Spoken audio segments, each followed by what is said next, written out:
Hello, everyone. My name is Dhananjay Jagtap, and I'm a graduate student at the University of California, San Diego, and I work with Professor Pat Pinuto. And today we'll be talking about our work repurposing cathodic protection systems as reliable in-situ ambient batteries for sensor networks. Now, structures all around us are degrading continuously in a gradual manner. Now, one of the major reasons why this occurs is because of corrosion. Now, corrosion is this ubiquitous physical phenomena that virtually affects all the structures around us and costs us about billions of dollars each year to either prevent it or to carry out maintenance on structures affected by corrosion. Now, if this corrosion monitoring is not done frequently enough, or if this maintenance is not carried out frequently enough, it can lead to various dramatic events, such as bridges collapsing or pipes rupturing. Now, to prevent this from happening, there are various corrosion protection systems that are employed. However, monitoring these protection systems or this corrosion is hard because it requires manual inspection. They are in difficult to access places and they're widespread over a large area. So this motivates us to automate this entire monitoring corrosion process or corrosion monitoring process. Now, the major challenge that we face is the deployability. Now, deployability is determined by the ease of the maintenance of the devices and the overall lifetime of the devices. Now, deployment of these devices are hard is because they are hard to power and they're hard to communicate with. So in this talk, we'll be mostly discussing about the power problem. Now, the reason why we care about deployability is because it is fundamental to scaling any IoT solution. So how can we power our sensors? We can either plug them in, however, it requires new infrastructure, it is costly and it does not scale. We can ship them with batteries. However, that is essentially trading off one maintenance problem for the other, where the lifetime of the system is determined by the lifetime of the batteries. Or we can scavenge energy from the environment, which is interesting, but historically has been unreliable. However, we can extend upon this idea and try to see if there are other reliable battery-like things or sources in the world that we can just tap into and power our sensor networks. Now, it turns out that our problem may very well be our solution. So before that, let us look what corrosion is. Now, corrosion is the degradation of refined metals. There are various types of corrosion that occurs all around us. One of the most common type of corrosion is galvanic corrosion. Now, this galvanic corrosion occurs when there are two dissimilar metals that are in contact with each other through an electrolyte or a conducting medium. Now, surprisingly enough, this is also the definition for a battery. And that means that whenever there is galvanic corrosion that occurs, local batteries are being set up in the form of tiny electrolytic cells. And that means that there is a driving potential and current available in these locations. So where do we see this galvanic corrosion? Now, galvanic corrosion is most commonly employed in corrosion protection systems. So this type of protection system is also known as sacrificial anode cathodic protection systems. And we see them everywhere around us, in hot water tanks, in ship hulls, in bridges. So let us understand how these corrosion protection systems actually work. So there are two things to be looked at or understood. There are two corrosion processes that occur. Firstly is the corrosion that occurs at the structure that we want to protect or that we want to prevent. And secondly is the corrosion process or that occurs with the sacrificial anode that is connected to our structure. Now, this sacrificial anode undergoes corrosion so as to prevent our structure from corroding. And the electron flow from this corrosion of the anode is what protects our structure from being corroded. Now, this physical process gives us a very powerful insight. That is, as long as the corrosion protection system works, that is, as long as the sacrificial anode can provide this electron current or protect our structure, till then, there will be enough potential to power a sensor. Now, using this insight, we can see how corrosion solves a power problem. That is, whenever there is corrosion, there is like local batteries or spontaneous battery being set up. And it solves a problem in three ways. Firstly is that we do not need any specialized infrastructure because it is already available in the built environment. These energy sources are reliable because they occur because this process is spontaneous and it occurs continuously. And also it provides us the very long lifetime because it will last as long as the anode is consumed. Now, seeing this, let us see how can we harvest energy from corrosion to power a sensing system.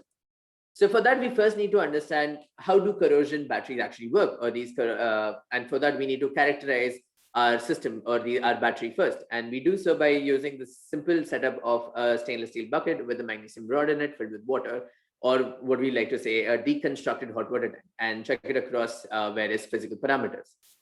Now, after carrying out various characterization processes on this battery, we see that the peak power available to us is about 0.64 milliwatts from it. And to see how it will be affected and how this battery performance is affected in real world settings, we carry out experimentation by changing various physical parameters such as the surface area and the concentration, the pH, the temperature, and we see how the performance changes with changing physical conditions to understand this the real world performance that these batteries will provide us with. Now, what we can see is that 0.64 milliwatts is not a lot of instantaneous power that's available to us, and this is a very poor battery of sorts. But what we need to understand is that not all batteries are created equal. That means that if we have to give an analogy, our corrosion battery essentially is similar to like a large water tank with a small trickle of water available to us, while a AA battery would be something like a bottle of water with a larger spigot or a larger flow to it. Which means that even though our corrosion batteries provide us low instantaneous power, they have a very high energy stored within them, and they can last for a long lifetime. Now we see that for a normal sense and send event, we need about 200 milliwatts of instantaneous power.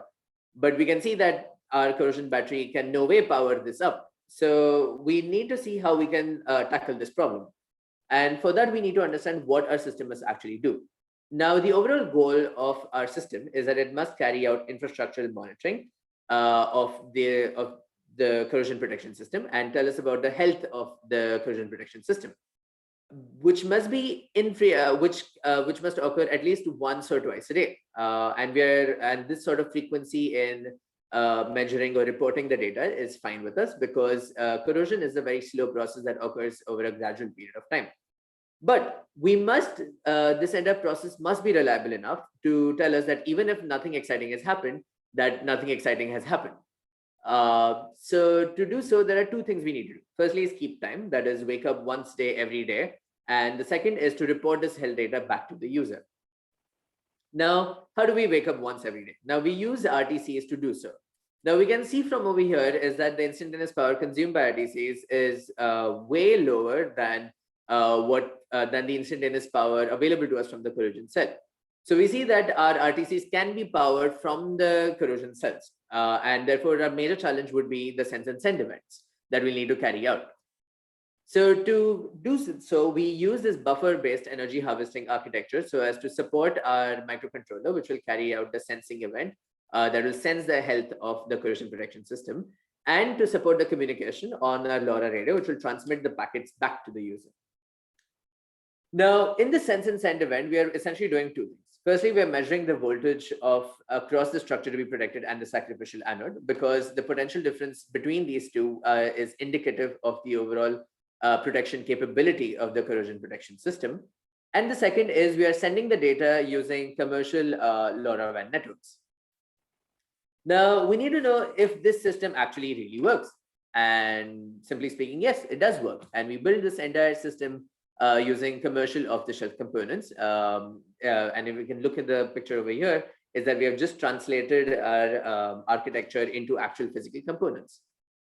Now, we also see over here is that our sensor or our system can accurately sense the health of the overall corrosion protection system and report back to the user. Now, if you look over here, is that we can see that on the x-axis, we have the period of time over minutes, and on the y-axis, we have the potential difference between the sacrificial anode and the structure to be protected. So we see that the voltage to be maintained across the two, the potential that is to be maintained between the sacrificial anode and the structure is quite high to prevent from any corrosion from occurring. But we see that even as this potential, but even as it goes below this threshold, even as the potential goes below this threshold, we see that there is still enough energy to power a sensor until it drops below our operating threshold, or the sensor operating threshold. Which means that in this period, even though corrosion has seeped into the system, there is still, or the corrosion protection system capability has depleted. There is still enough energy to power a sensor. And this period in between gives us an early warning system for a preemptive maintenance, which wasn't possible earlier from our manual inspection system. Now, if you look over here, is that now if you look at the graph below in blue, which is the current, which shows us the current draw that the system draws out, or the system carries out whenever sense and send event is carried or is executed. We see that the yellow line over here shows us the instantaneous current limit for the corrosion cell that is available to us. And the green line shows the amount of energy or the amount of current that we actually need to carry out the sense and send event. Now, we can indeed see that these carrying out or executing these sense and send events or this high capacity operation is only possible because we use of this buffered energy harvesting architecture. Now, if we look over there now to see if this actually, the system actually can perform well over a long period of time, we carry out a longitudinal analysis or a longitudinal study over 36 hours, and we see that our system can still operate really well over a long period of time and send out the packets reporting the health of the corrosion protection system. Now we look at like what are the potential real life deployments for our health estimation. Now we see that to carry out our health estimation, we only need to plug in our energy harvesting architecture system, or basically our sensing system, on top of the existing cathodic protection systems. As we see from the images on the left, we see that that's what can be done to actually measure the health of the corrosion protection system. And on the right, if we see, is the actual map of the corrosion protection system that is deployed on campus on UCSD. And we see that within these insets, we can deploy our system on top of them and carry out the health estimation of the corrosion protection system that has been deployed on campus. Now, this corrosion protection system has been deployed for the radial chilled water loops along the campus. So what is the takeaways that from this entire experimentation is we have built a self-contained infrastructural monitoring system whose lifetime will last the lifetime of the infrastructure. That is, and provided with an energy source which is better than batteries. Also, what we see over here is that wide area deployment, or when we are deploying over a large area, requires thinking differently about system endpoints. That is, we see over here that because of the nature of corrosion itself, once a day operation is plenty and can allow for simple devices. And secondly, is this sort of like reliable and simple endpoints is important to deployability and scale. And also, if we look over here, is that the standard system was built in my apartment during the COVID-19 pandemic. And we see that like the simplicity and the robustness of the system is a testament to how easily can the system be actually deployed reliably. So thank you so much for listening to the talk and giving us the opportunity to talk about it. Do let us know if there are any questions, and do feel free to contact us on the email provided in the slide above. Again, thank you so much.